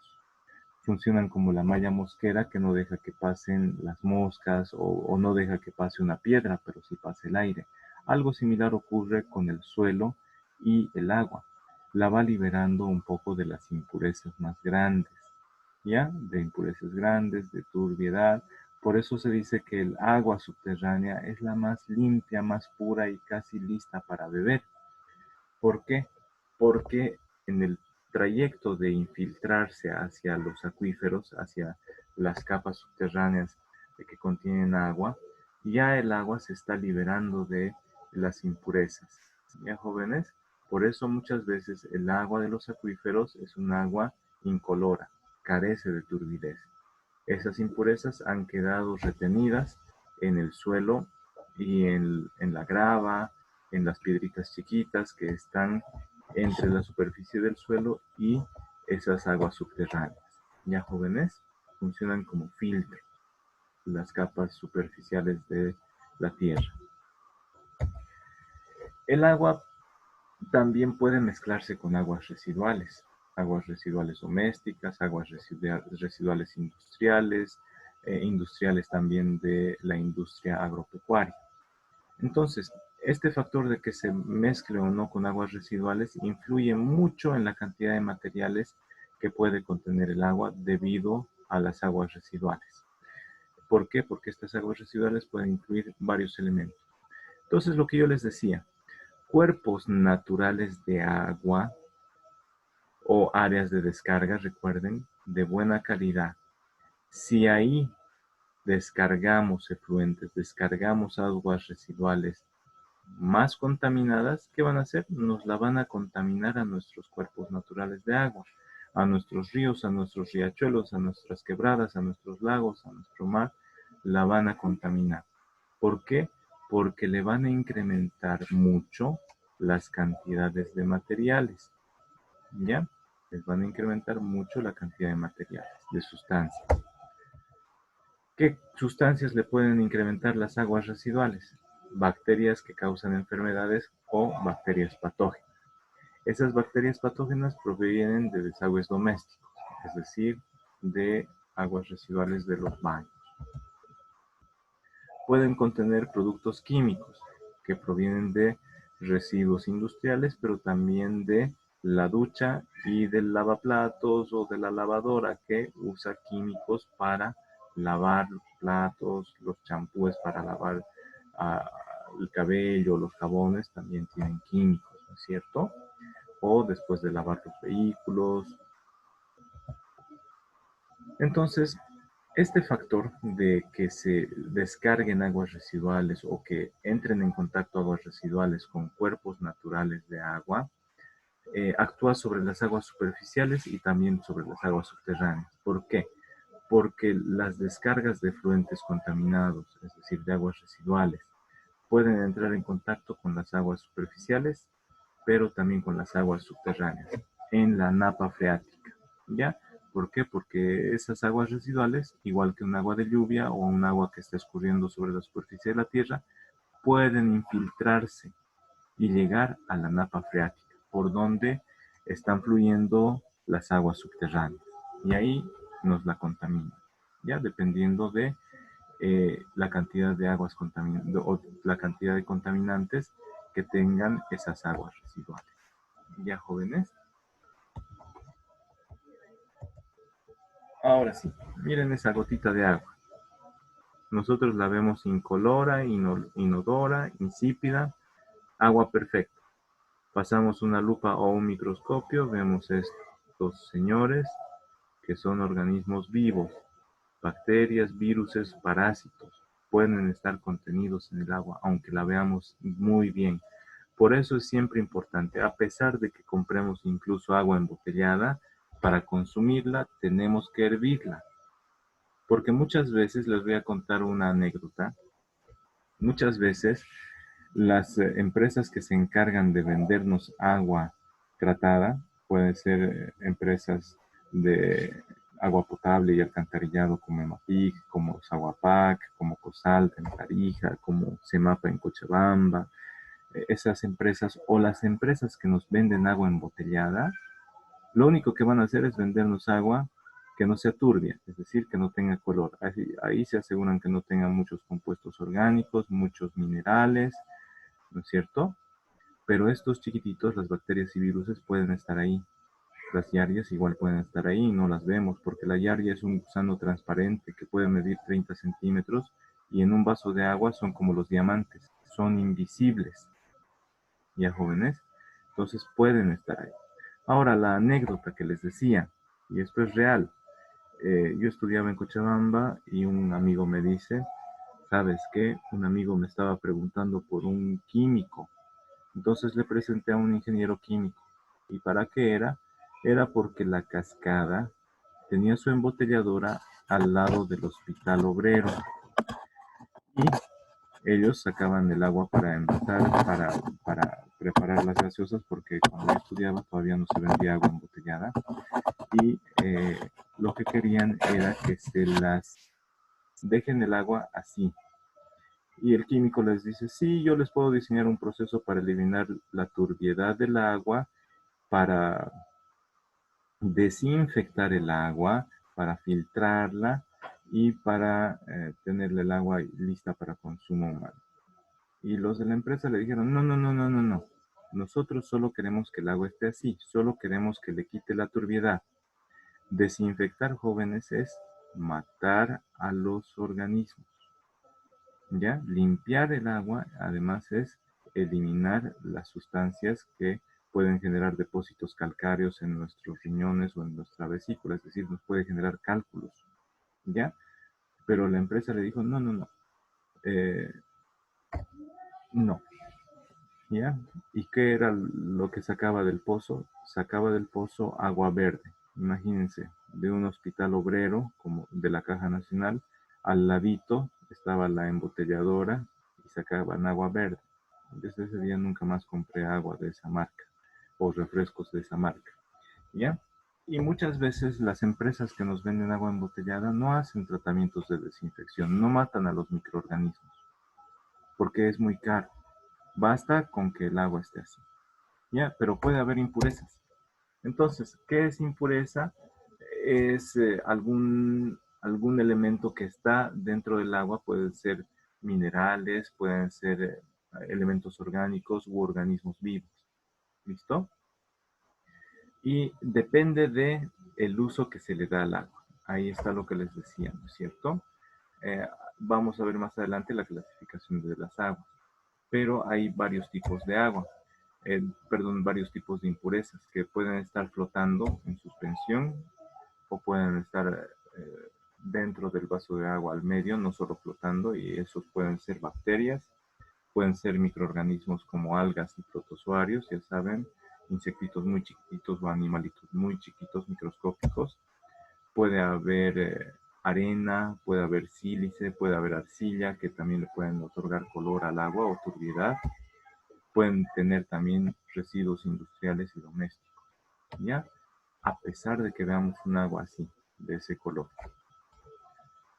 Entonces esas pueden ser impurezas en suspensión, que no están disueltas, están ahí intactos, ¿ya?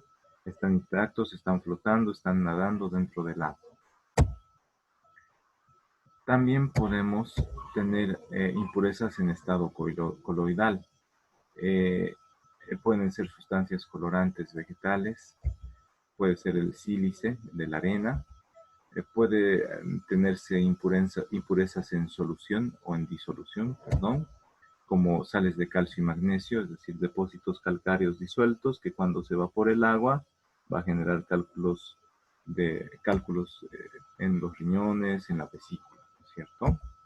Sales de sodio, a veces el agua un poquito salada, tiene sales de sodio, puede tener hierro, pero no va a tener pues una varilla de hierro, no va a tener una plancha de hierro, no va a tener una viga de hierro, va a tener átomos o moléculas o partículas de hierro que muy difícilmente podamos observar con nuestros ojos, ¿no?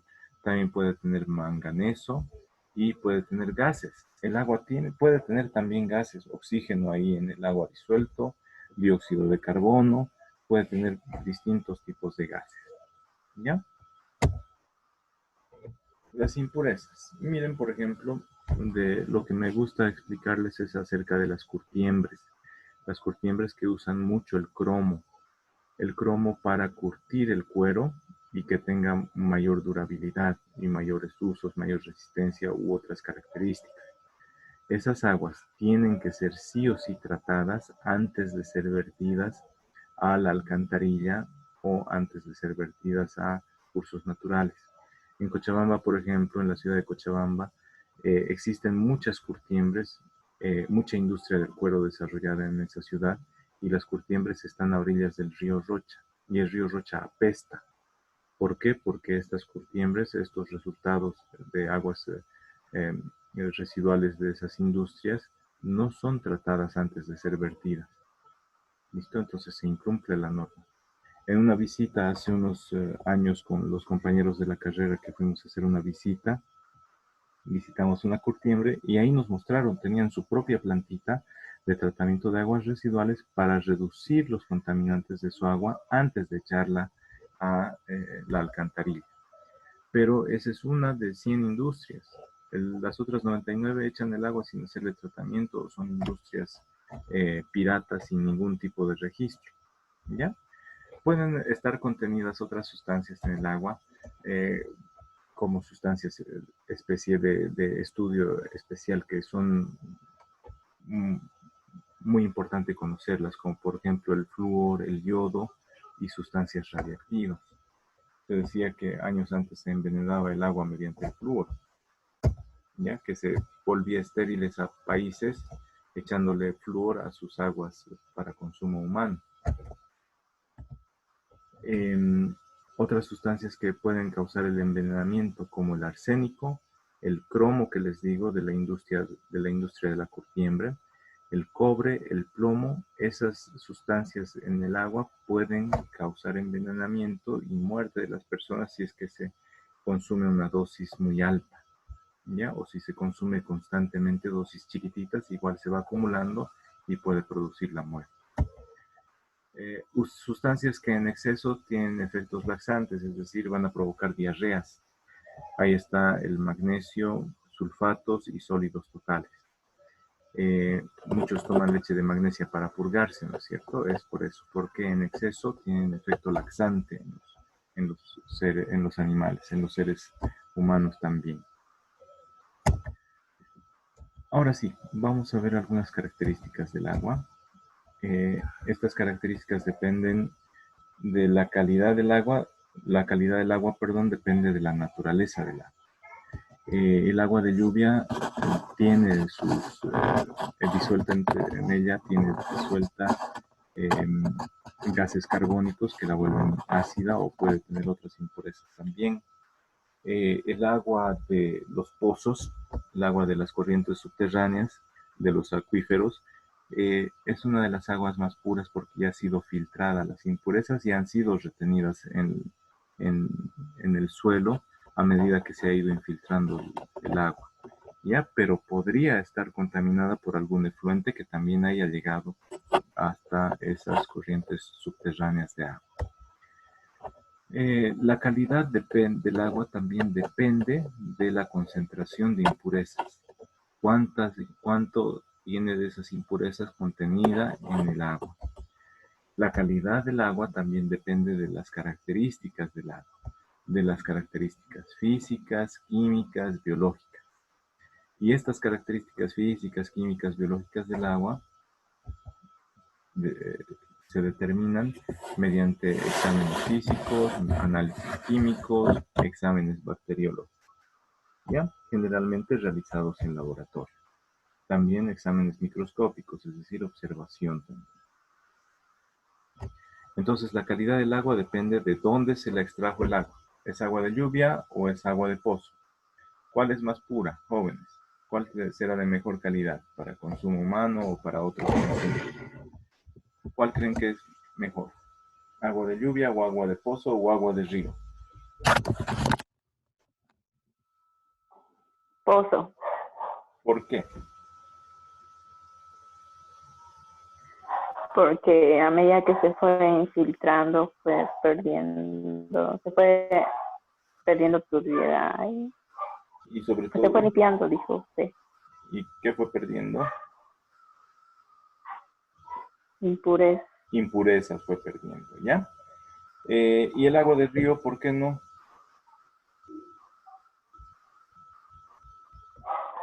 Porque está en la superficie. Por, ¿Qué tiene de malo que esté en la superficie? ¿Pueden saber?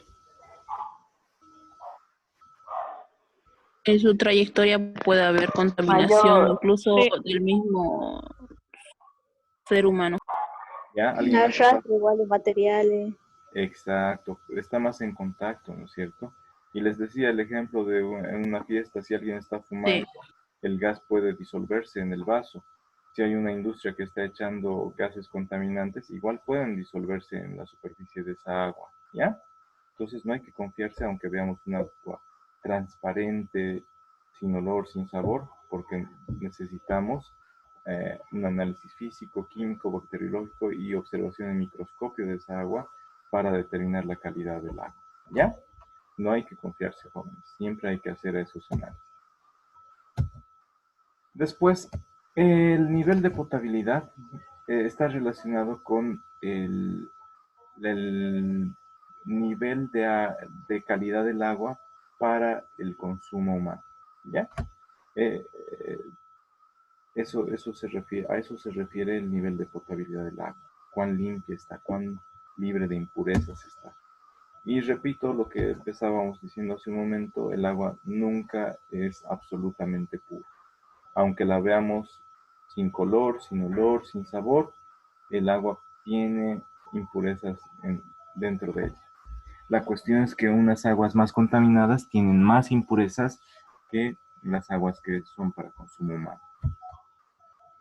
Para eso existen normas de potabilidad que fijan o establecen los límites aceptables de impurezas. Ya les dije, nunca vamos a tener un agua 100% pura y si la tuviéramos sería tan cara como que nos cueste $100 el vaso o unos $1000 el litro.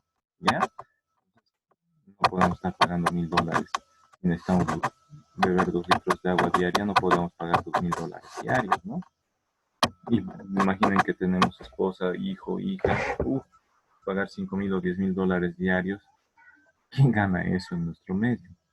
Entonces, nuestro organismo puede limpiar un poco a través de los ácidos de los jugos gástricos, puede quemar algunas bacterias, pero no tienen que ser muchas.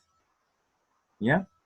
Entonces, las empresas de potabilización de agua, como EMAPIC, realizan esos trabajos. Limpian el agua, la desinfectan, la filtran y nos dan un agua que podemos beber, que está permitida dentro de la norma y que nuestro organismo, si tenemos buenas defensas y funciona bien nuestro sistema digestivo, la bebemos y la cocina el estómago. Pero hay que ayudar y no hay que arriesgarse. Siempre hiervan el agua. ¿Ya? Siempre hiervan el agua que van a consumir directamente. Después hay normas de seguridad, lo que les decía. Hay límites aceptables de impureza que no causan daño a la salud humana. Entonces, para distribuir agua para consumo humano, existen normas de potabilidad que fijan unos límites generales aceptables de impureza y hay normas de seguridad para que esa agua sea pura, segura. Se establecen límites aceptables también de impureza, ¿ya? Entonces, el agua potable tiene límites de todo lo que está contenido dentro de él, de minerales, de oxígeno, de cloro, de bacterias. Puede haber una o dos en un litro. Eso entra a nuestro estómago, lo quemamos o se sale sin que le haya hecho daño a nuestro organismo. Y si queda viva y nos está atacando, nuestro organismo se defiende y también lo puede matar. Si es unita o dos en un litro. Pero imaginen que son millones, más bien nos van a destruir a nuestro sistema inmunológico y en el estómago tampoco los va a quemar a todos. Entonces ahí es cuando nos enfermamos. ¿Ya, jóvenes? Ahora, la contaminación del agua es alterar las características naturales del agua y que al alterar las características naturales contenga sustancias o seres biológicos que puedan hacerle daño a los seres humanos, ¿ya? Las formas en las que se puede contaminar el agua, es decir, alterar las características normales del agua, son a través de contaminación física, añadiéndole cosas al agua, objetos, materiales. Al añadirle impurezas físicas, podemos cambiarle el color al agua. Puede haber cuerpos extraños. Imaginen una rama en el agua, ya es un cuerpo extraño. Una hoja de planta en el agua es un cuerpo extraño. Un pelo de gato muerto en el agua es un cuerpo extraño, ¿ya? Una gotita de sal flotando en el agua es un cuerpo extraño. Y esas cosas, la forma más fácil de detectar el agua contaminada es a través de la observación del agua. Cuando vemos un cuerpo extraño o un agua de un color raro o partículas flotando, es cuando nos damos cuenta inmediatamente que el agua está contaminada.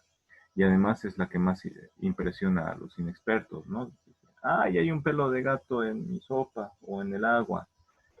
Me voy a morir, ¿no? Ahí dicen, tengo que ir al médico para que me dé ¿cómo se llama? Lo que les dan a los que les pican, el antídoto, porque me voy a morir. Sin embargo, nuestro organismo lo quema en el estómago mediante los jugos gástricos, ¿no? Otras formas de contaminación es exclusivamente química, cuando se han disuelto en el agua algunas sustancias y alteran la composición normal, ¿ya? Puede ser también mediante microorganismos y algas, pero estos no son contaminación química. La contaminación exclusivamente química es porque se han añadido sustancias, ¿ya? Que han habido reacciones, que se altera la composición química del agua. La contaminación bioquímica es a través de residuos que alteran la composición química, la composición biológica del agua, ¿ya? Vamos a ver más adelante el DQO, DBO, no sé si ya lo han visto, pero los vamos a ver. Y la contaminación microbiológica es cuando hay microorganismos contenidos en el agua. Pueden ser microorganismos que producen enfermedades, es decir, son organismos patógenos. Y entre ellos están los viruses, las bacterias y los parásitos. ¿Ya?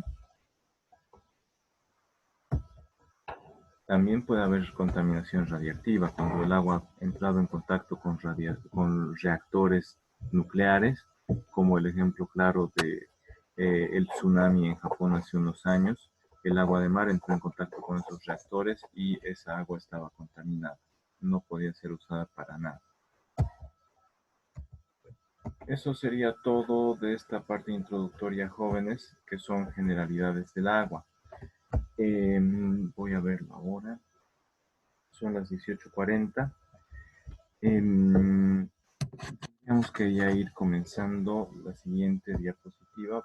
Espérenme un momentito.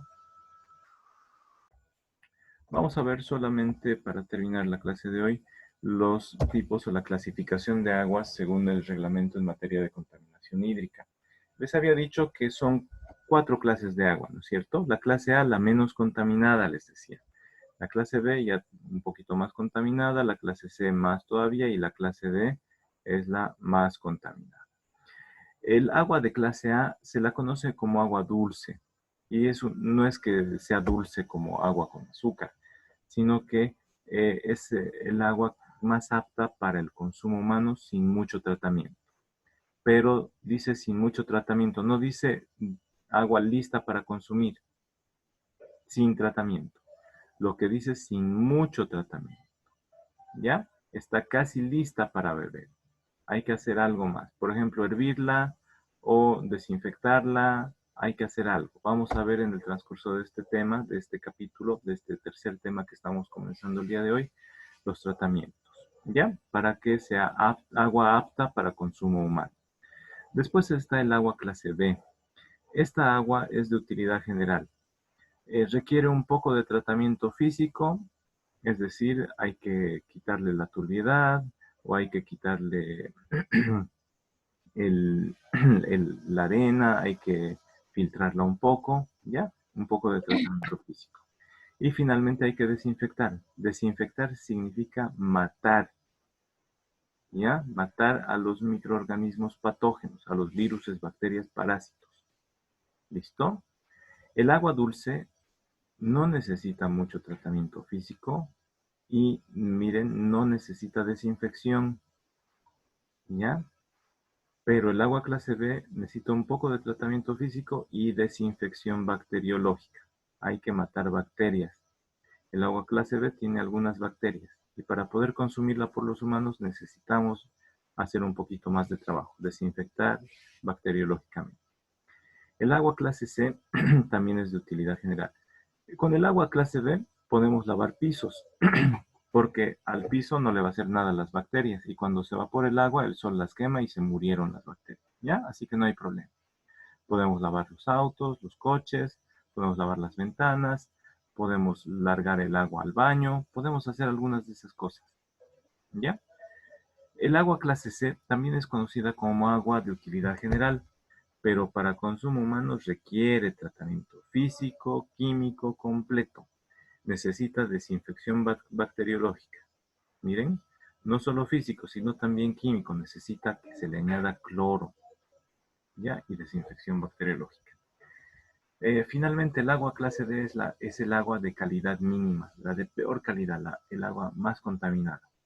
Para el agua de clase D, si es que necesitamos, y es la única agua disponible para consumo humano, se necesita primero presedimentación para que la arena se quede en el fondo, para que no estemos tomando arena, para eliminar la turbidez. Luego necesita tratamiento físico-químico completo. Finalmente necesita desinfección bacteriológica para eliminar los huevos y parásitos intestinales. Entonces, por eso el agua clase D es la que está más contaminada, porque tiene muchos parásitos, tiene bacterias, tiene virus y necesitamos matarlos. Además tiene arena, tiene partículas, tiene muchos minerales, tiene muchos depósitos calcáreos que nos pueden provocar mucho daño a la larga cuando consumamos esa agua.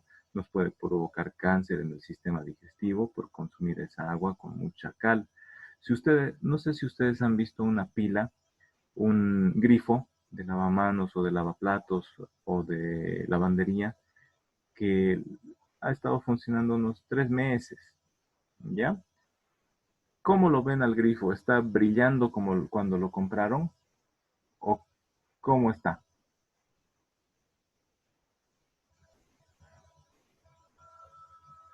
Tiene una capita blanca, ¿no ven?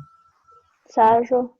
Tiene sarro. Ese sarro son los El depósitos cerro calcáreos. se conoce. Se genera el sarro. Y eso en 2 o 3 meses. Imaginen nosotros que tomamos agua toda la vida.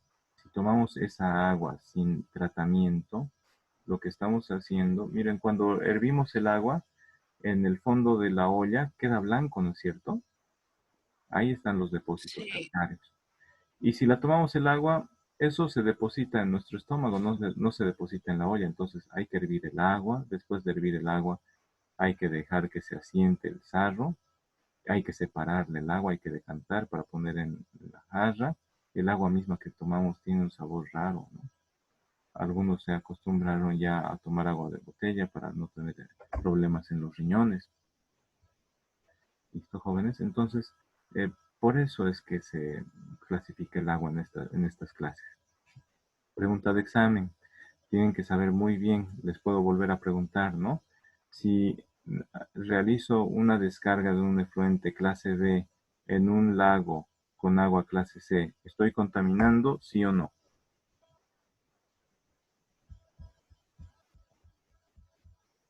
¿Y por qué?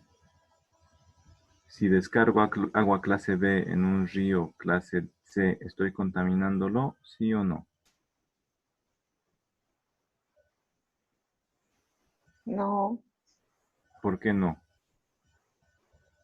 porque el de la clase C está más contaminado que la clase B. Entonces el agua que estamos botando, que es clase B, no le va a afectar, no lo va a alterar más de lo que ya está alterado. Exacto. Y repasen porque les voy a volver a preguntar en el siguiente examen ese análisis. ¿Ya, jóvenes? Entonces, aquí vamos a quedar.